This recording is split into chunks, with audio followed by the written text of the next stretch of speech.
Bonjour, je m'appelle Laure, je suis consultante en qualité, sécurité, environnement et développement durable. Mon parcours, je suis ingénieure procédé. J'ai ensuite travaillé dans un centre de formation, puis dans l'industrie, où j'étais responsable d'un laboratoire d'analyse, mais également responsable en environnement. Depuis une douzaine d'années, j'ai monté ma propre structure et en tant que consultante en qualité, sécurité et santé au travail, environnement et développement durable. Alors j'ai choisi cette activité parce qu'elle me permet de faire de multiples tâches très variées, de beaucoup me déplacer, de rencontrer beaucoup de personnes. Donc comme je suis très curieuse, ça me permet de répondre à cette curiosité en permanence. Alors, ce qu'il faut déjà comprendre, c'est que comme je suis indépendante, que je suis à mon compte et que je n'ai pas de salarié, mon bureau est chez moi.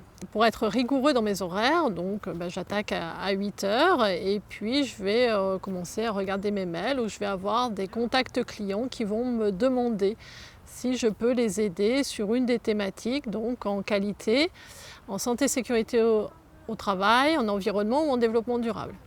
À partir de là, je vais contacter le client pour avoir un peu plus de renseignements et lui faire un devis. Si le devis est accepté, on va planifier à quelle période réaliser l'intervention et donc je vais me rendre chez lui. Donc je vais organiser tout le déplacement et préparer mon intervention, me renseigner sur son entreprise mais également sur la thématique sur laquelle il veut travailler et comment il veut l'aborder. Ensuite, je pars en déplacement pour réaliser cette mission.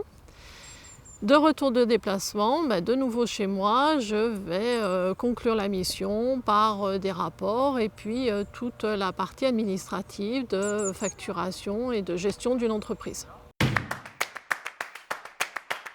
Alors les avantages, c'est que d'une journée sur l'autre, je ne sais pas vraiment ce que je vais faire et je vais découvrir plein de choses. Les inconvénients, c'est ce que je disais, c'est chez moi, donc il faut s'astreindre à des horaires très fixes et ne pas non plus se faire envahir par son travail, notamment les week-ends ou les soirs. L'autre désavantage, c'est que je suis seule, donc je n'ai pas de collègues à qui raconter mon week-end ou avec qui je peux prendre un café pour échanger. En termes de rémunération, comme je suis à mon compte, je me rémunère par rapport à un chiffre d'affaires duquel j'enlève environ 60% de charges de structure et donc cette rémunération peut être variable mais tourne aux alentours de 50 à 60 000 € par an. Alors en termes de connaissances techniques, il faut être très à l'aise sur tous les métiers de l'industrie. Bien connaître les procédés de fabrication, mais également tous les autres services, que ce soit le service logistique ou ressources humaines. Être familier de la réglementation. On est souvent très pointu en termes de réglementation, que ce soit le code du travail ou le code de l'environnement. En termes de comportement, il faut être curieux. Il faut donc écouter l'autre, essayer de le comprendre.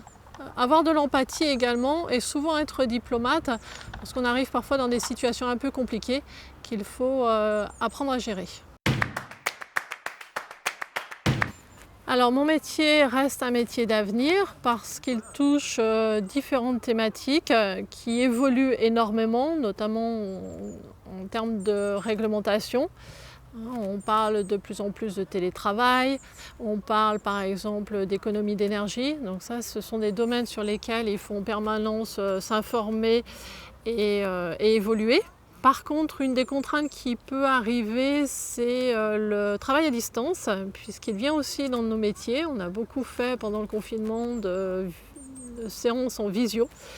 Et donc, vraisemblablement, sur des interventions à faible coût, on va être rapidement en concurrence avec d'autres pays francophones à coût de main-d'œuvre plus faible. Donc il va falloir être de plus en plus expert et pointu pour tirer son épingle du jeu.